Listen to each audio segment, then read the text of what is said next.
Mari kita satu hati dalam doa. Bapa yang baik, terima kasih buat kasih setia, buat kebaikan Tuhan dalam kehidupan kami. Kami ucap syukur Tuhan buat berkat-Mu sepanjang minggu ini. Terima kasih buat pemeliharaan-Mu, terima kasih buat kasih setia-Mu, terima kasih buat rahmat-Mu yang tidak pernah habis setiap pagi dalam kehidupan kami. Terima kasih Tuhan Yesus. Bapa yang baik, sebentar kami akan mendengarkan firman-Mu.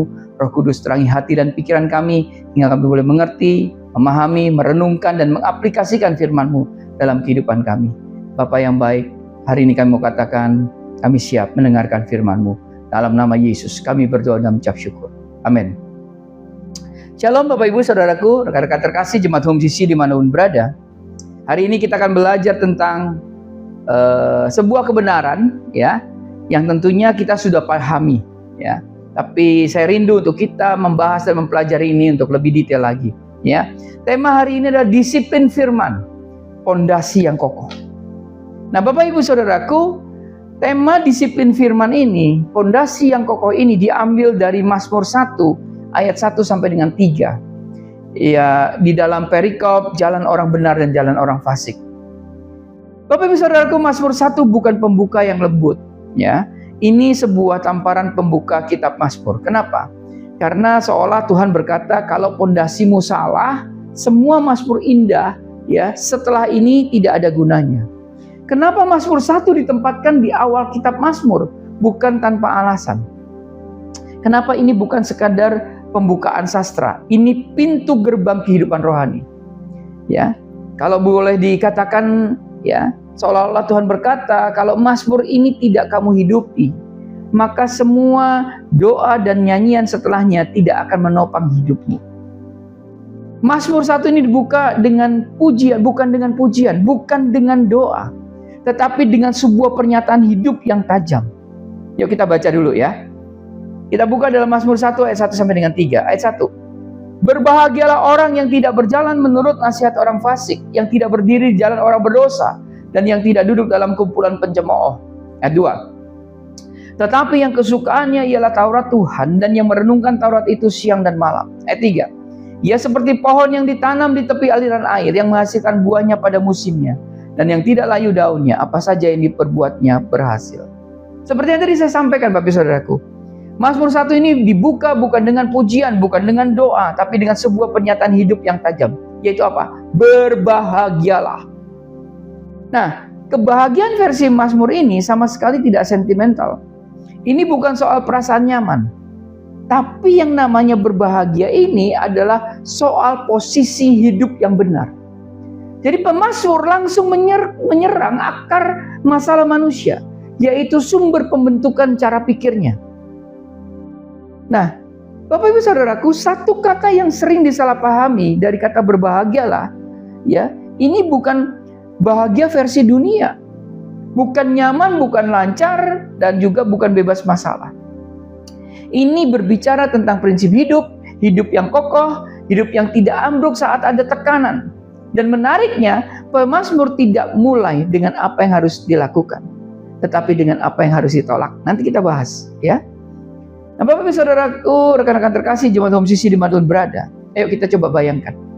Ketika kita membangun sebuah gedung, ya, pencakar langit, kita menghabiskan miliaran rupiah untuk interior yang murah. Di situ ada teknologi yang canggih, ada pemandangan yang spektakuler, ya, karena ini gedung pencakar langit. Tapi ternyata kita lupa memeriksa pondasinya. Apa yang akan terjadi Bapak Ibu Saudaraku? Ini bukan pertanyaan jika, tapi kapan gedung itu akan runtuh kalau kita tidak memeriksa pondasinya. Amin. Kitab Mazmur sekali lagi dimulai bukan dengan mazmur pujian, penyembahan atau ratapan. Kitab Mazmur dimulai dengan sebuah pernyataan keras tentang pondasi hidup. Jadi saya mau katakan begini Bapak Ibu Saudaraku, Mazmur 1 ini pintu gerbang, ya. Dan sang arsitek agung, yaitu Tuhan sendiri berkata, kalau kamu salah pilih pondasinya, maka semua pujian, semua doa, dan semua ratapan di dalam 149 pasal nantinya, karena Mazmur ada 150 Bapak Ibu Saudaraku, ya. 149 pasal di Mazmur-Mazmur berikutnya ini akan kehilangan maknanya. Itu berarti hanya suara yang kosong. Oke, Bapak Ibu kita siap? Yuk kita bahas ya 3 ayat ini. Mazmur 1 ayat 1 sampai dengan 3. Kita mau bahas satu persatu. Saya mau katakan Mazmur 1 ayat 1. Ini adalah seni menolak. Seni menolak. Kenapa? Karena pondasi dimulai dari apa yang ditolak. Kita pelajari. Firman Tuhan katakan begini, Mazmur 1 ayat 1. Berbahagialah orang yang tidak berjalan menurut nasihat orang fasik, yang tidak berdiri di jalan orang berdosa, dan yang tidak duduk dalam kumpulan pencemooh. Perhatikan kata pertamanya, berbahagialah. Bahasa Ibrani-nya asrei. Ini bukan kebahagiaan sementara atau perasaan senang. Ini adalah keadaan sejahtera yang utuh, kondisi terberkati. Kenapa? Karena berada di jalur yang benar dengan Sang Pemberi hidup. Nah, kebahagiaan ini ternyata diawali dengan sebuah tindakan yang tampaknya negatif, yaitu menolak. Ya, kenapa? Karena kata-katanya tidak, dan tidak. Ya, orang yang berbahagia bukan pertama-tama orang yang melakukan sesuatu. Firman Tuhan dalam Mazmur 1 ini, ya, orang yang berbahagia adalah orang yang tidak mau melakukan 3 hal ini. Apa? Berjalan menurut nasihat orang fasik, berdiri di jalan orang berdosa, ya, dan duduk dalam kumpulan pencemooh. Jadi Bapak Ibu Saudaraku, Mazmur 1 ayat 1 ini adalah seni menolak. Pondasi dimulai dari apa yang ditolak. Ya. Pondasi dimulai dari apa yang kita singkirkan dari hidup kita. Yuk kita belajar dari kata kerja. Ya, masing-masing ini. Ya. Yang pertama, berjalan menurut nasihat orang fasik. Berjalan. Ini tahap pengenalan dan eksplorasi. Kita mendengarkan. Ya. Apa salahnya dengar-dengar? Saya cuma cari informasi, tapi nasihat orang fasik, Bapak Ibu Saudaraku, adalah worldview. Worldview, cara memandang hidup yang menyingkirkan Allah. Ini nasihat orang fasik, ini logika yang berkata yang penting hasil. Caranya nggak masalah, dan itu bukan kita. Uang adalah segalanya, misalnya. Kebahagiaan adalah hak yang harus kita kejar dengan segala cara. Nah, ketika kita mengikuti nasihat orang fasik, maka kita memilih untuk berjalan dengan filosofi-filosofi ini. Artinya, kita sudah mengizinkan racun itu masuk ke sistem nilai kita. Dikatakan bahwa orang yang berbahagia adalah orang yang tidak berjalan menurut nasihat orang fasik. Artinya apa? Sejak langkah pertama, hidupnya tidak ditentukan oleh suara yang salah. Dunia ini penuh nasihat, Bapak Ibu Saudaraku. Nasihat dari mana? Nasihat dari teman. Nasihat dari media-media yang kita lihat, ya. Dari tren, algoritma, ya. Bahkan nasihat dari keluarga. Masalahnya bukan kita kekurangan nasihat, Bapak Ibu Saudaraku. Tetapi terlalu banyak nasihat tanpa hikmat. Banyak orang tidak hidup hancur karena niat jahat. Karena mengikuti logika yang kelihatan masuk akal tapi tidak pernah diuji oleh firman. Nah, Bapak Ibu Saudaraku, yang kedua adalah berdiri di jalan orang berdosa. Ketika kita katakan berdiri di jalan orang berdosa, berdiri ini tahap persetujuan dan keterlibatan. Kalau tadi berjalan itu pengenalan dan eksplorasi, maka berdiri adalah persetujuan dan keterlibatan.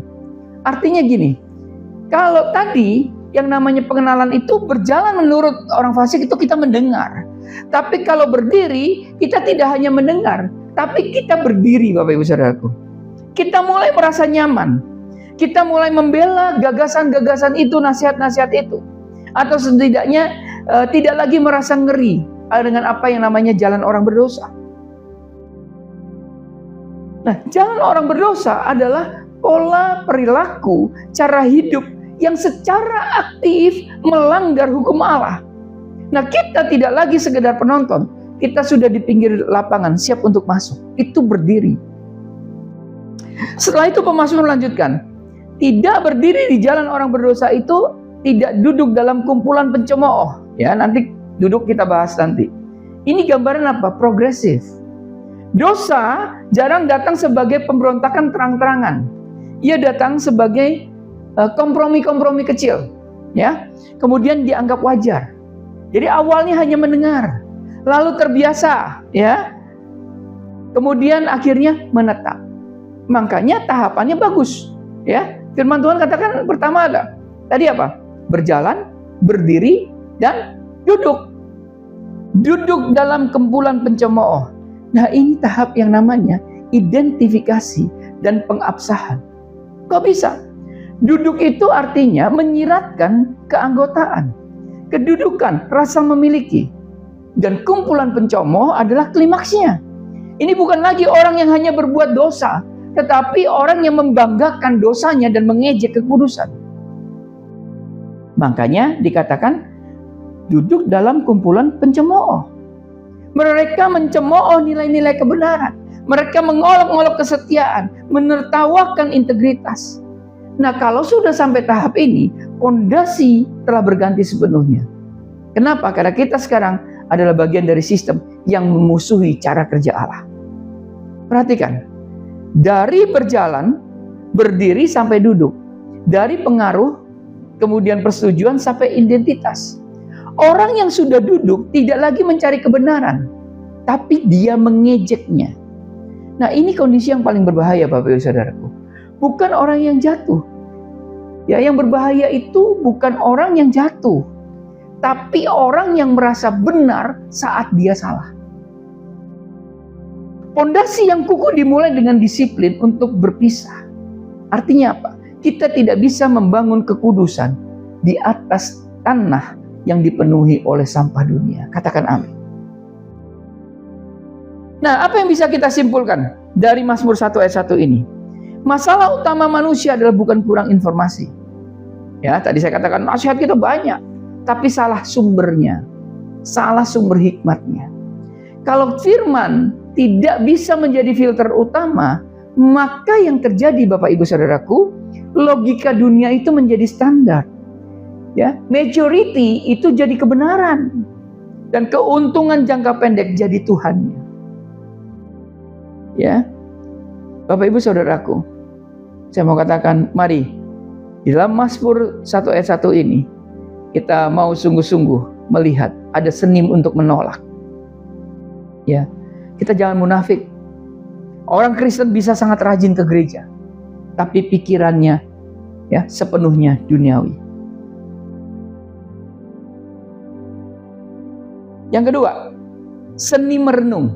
Ya, Mazmur 1 ayat 2. Kalau tadi Mazmur 1 ayat 1 saya katakan seni menolak. Yang kedua, sekarang Mazmur 1 ayat 2 adalah seni merenung.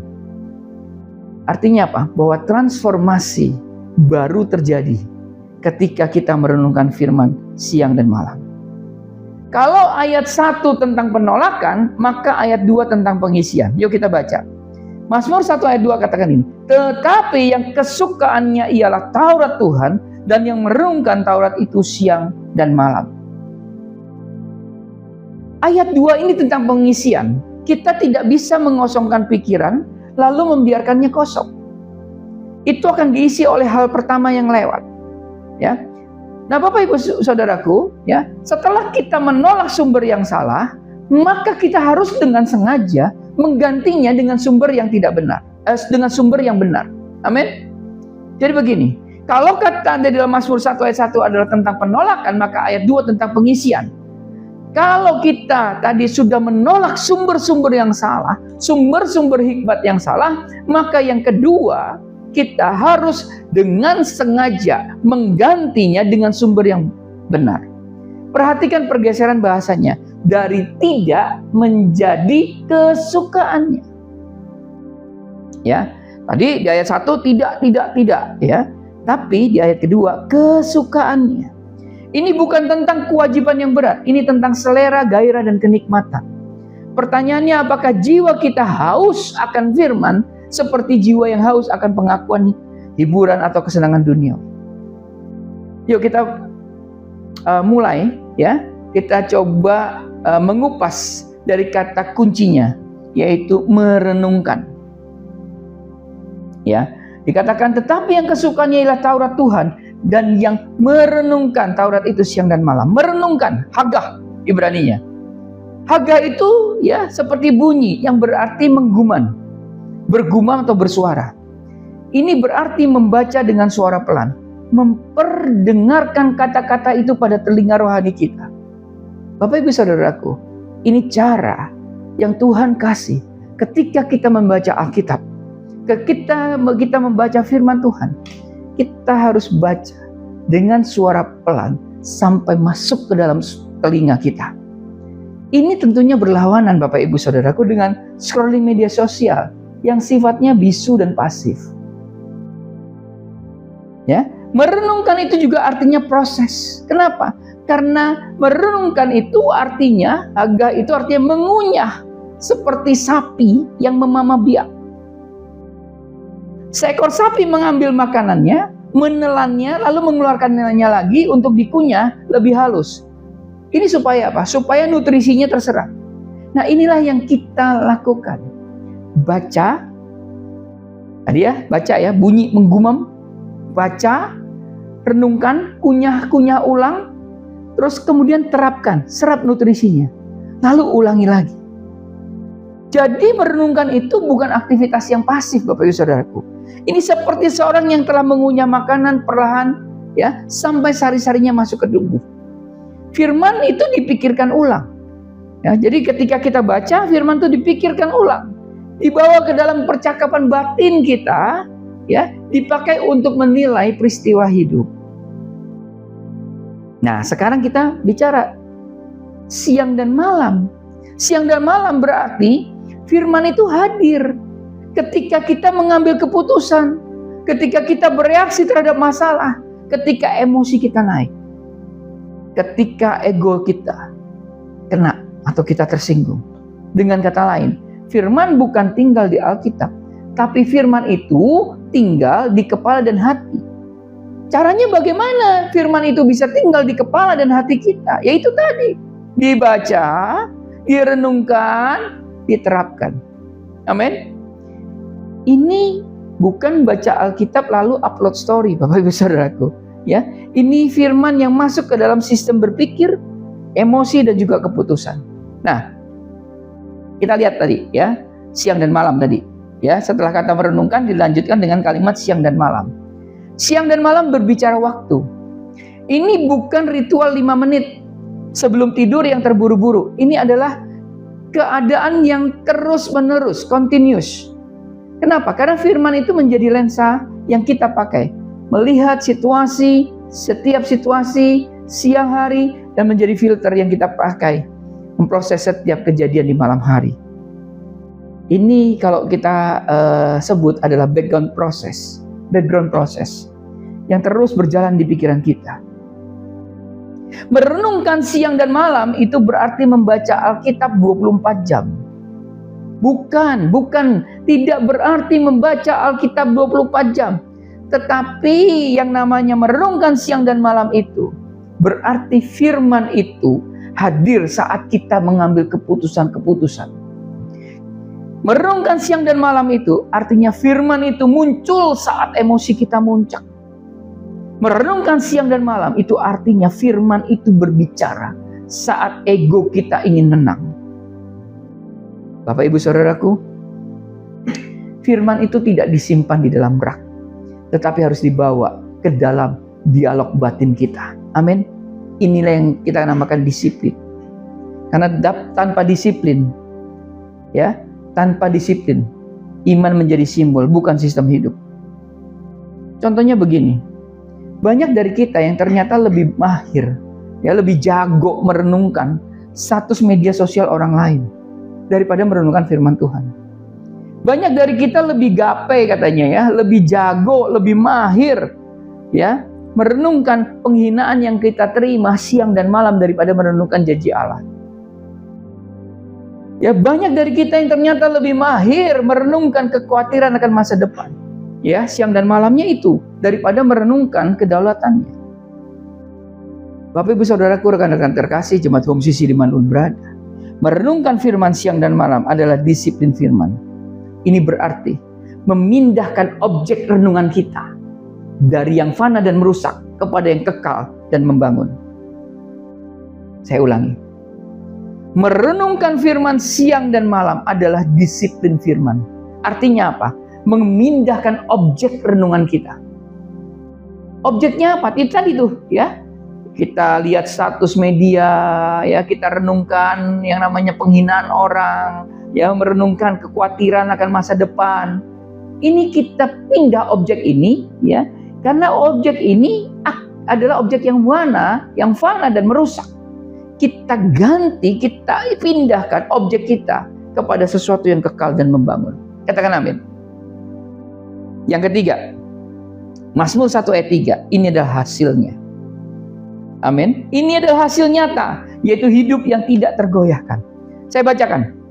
Mazmur 1 ayat 3. Ia seperti pohon yang ditanam di tepi aliran air, yang menghasilkan buahnya pada musimnya, dan yang tidak layu daunnya. Apa saja yang diperbuatnya berhasil.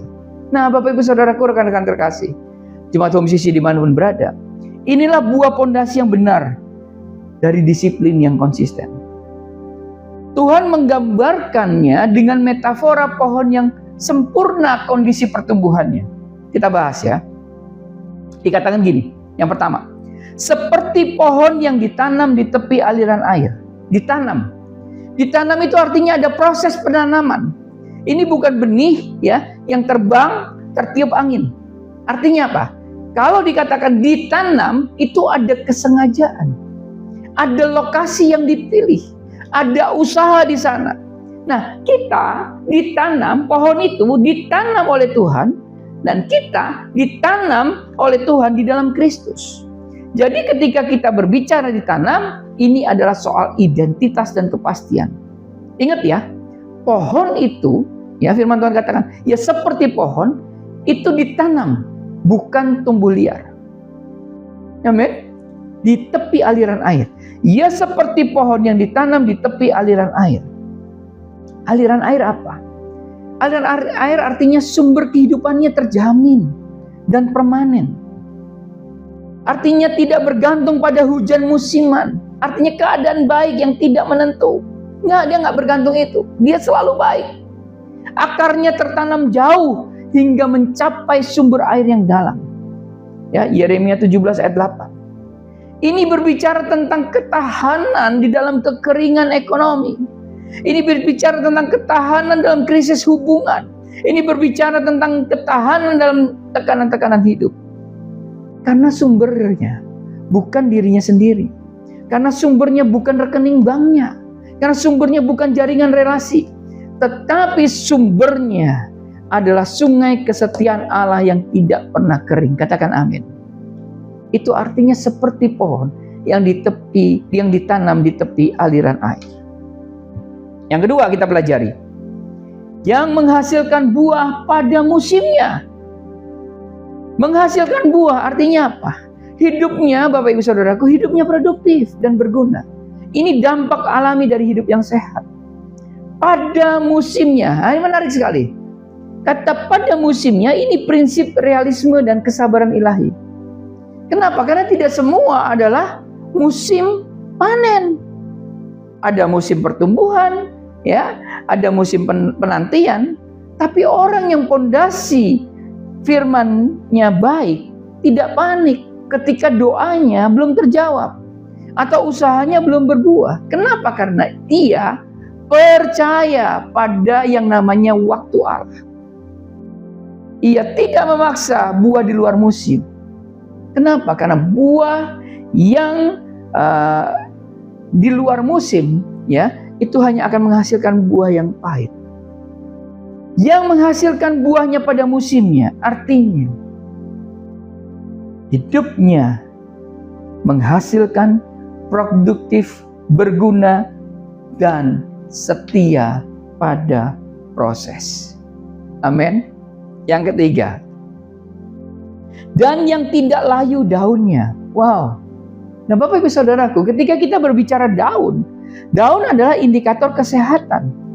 Bahkan ketika tidak berbuah, daunnya itu tetap hijau. Betul ya? Ini berbicara tentang vitalitas dan stabilitas internal. Di tengah terik panas, ya, masalah, ya, di tengah terik panas masalah, dia nggak bisa stres.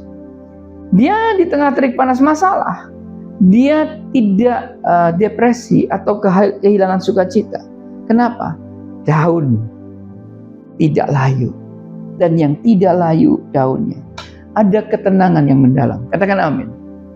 Hasilnya, yang terakhir adalah apa saja yang diperbuatnya berhasil. Kata berhasil, ya, saleh, ya, dari kata Ibrani saleh, berarti maju, menerobos dan mencapai tujuannya. Ini bukan janji bahwa semua keinginan akan terkabul, Bapak Ibu Saudaraku. Ini janji bahwa kalau hidup yang selaras dengan Taurat Tuhan, dengan firman Tuhan, dengan prinsip-prinsip kebenarannya, akan mencapai tujuan yang Tuhan tetapkan. Amin. Keputusan-keputusannya tepat, langkah-langkahnya bermakna, dan hidupnya meninggalkan warisan yang abadi. Bapak Ibu Saudaraku, kalau kita lihat, ya, Mazmur 1 menawarkan kesuksesan yang berkelanjutan. Dunia mengagungkan kesuksesan yang instan. Dunia mungkin melihat pohon di padang gurun yang cepat tumbuh. Itu orang fasik. Tetapi akarnya dangkal. Ya, kalau Bapak Ibu Saudara baca di Mazmur 1 ayat 4. Ketika panas datang, ia layu. Nah, ini beda. Kita yang didisiplin oleh firman, mungkin tumbuhnya lebih lambat. Ketika badai ekonomi menerpa, ketika krisis keluarga mungkin melanda, kita tetap akan tegak. Amin. Bukan karena kita hebat, Bapak Ibu Saudaraku, tapi karena kita terhubung dengan sumber yang tidak pernah gagal. Kita ditanam, Bapak Ibu Saudaraku.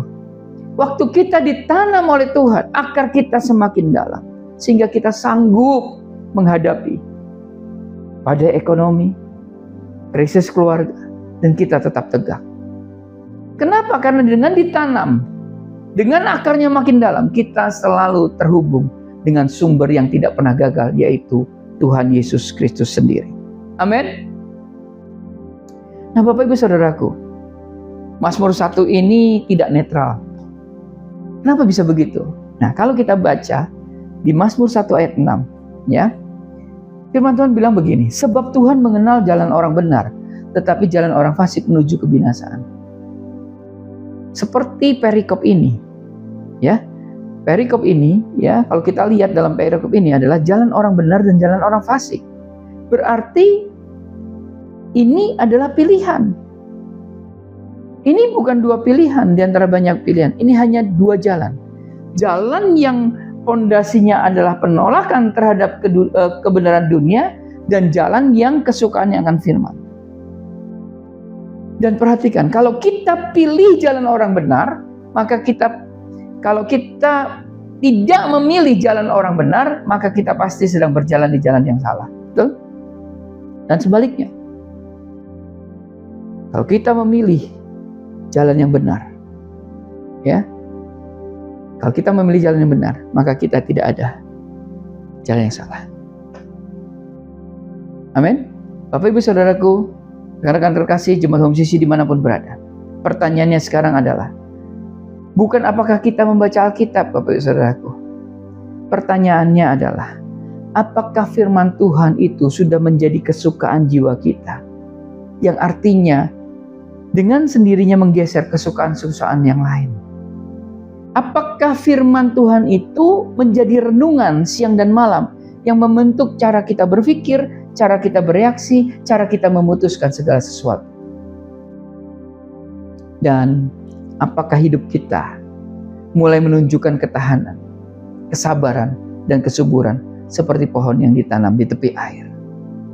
Bapak Ibu Saudaraku, rekan-rekan terkasih, jemaat Home CC dimanapun berada, hari ini, kalau hidupmu gampang goyah, kalau keputusanmu sering salah, kalau relasimu sering rusak, masalahnya hampir selalu sama. Kenapa? Firman itu tidak menjadi pondasi, karena itu hanya aksesori. Disiplin firman adalah mekanisme anugerah. Kenapa? Karena melalui disiplin itu, kita tidak sekedar membangun rutinitas, tapi kita membiarkan Tuhan membangun karakter Kristus di dalam kita dari pondasi yang paling dalam. Amin. Yuk, hari ini Biarlah pondasi kita dibongkar, dibangun kembali di atas batu karang yang teguh, yaitu Tuhan Yesus sendiri. Amin. Tuhan Yesus memberkati. Bapa yang baik, terima kasih buat firman-Mu yang menguatkan dan meneguhkan kami hari ini. Kami belajar Tuhan 3 hal dalam Mazmur 1 ayat 1 sampai dengan 3 ini, yaitu seni menolak, ya, seni merenungkan, dan juga kami memahami hasil yang kami terima. Terima kasih Bapa, terima kasih. Kami mau Tuhan menjadi orang-orang yang membuahkan hasil yang nyata. Kami mau seperti pohon yang ditanam di tepi aliran air. Kami mau seperti pohon yang menghasilkan buah pada musimnya dan yang tidak layu daunnya, dan apa saja yang kami perbuat berhasil. Terima kasih Bapa yang baik, terima kasih. Di dalam nama Yesus kami berdoa dan mengucap syukur. Haleluya. Amin. Karena itu saudara-saudaraku, jemaat Kristus yang dikasihi Tuhan, angkatlah kedua tanganmu dan terimalah berkat. Mari aminkan setiap perkataan berkat yang kita percaya bahwa kita menerimanya. Tuhan memberkati engkau dan melindungi engkau. Tuhan menyinari engkau dengan wajahnya dan memberi kau kasih karunia. Tuhan menghadapkan wajahnya kepadamu dan memberi kau damai sejahtera. Kiranya kasih dan penyertaan Bapa di surga dan damai sejahtera dari Tuhan Yesus Kristus serta penghiburan dari Roh Kudus terus menyertai kita sampai Maranatha Tuhan Yesus datang kembali. Kita yang sudah menerima berkat Tuhan dan kita percaya, mari kita sama-sama katakan amin. Selamat hari Minggu, selamat berkumpul bersama dengan keluarga. Tetap cintai Tuhan, berhenti menghakimi dan selalu jadi berkat. Tuhan Yesus memberkati.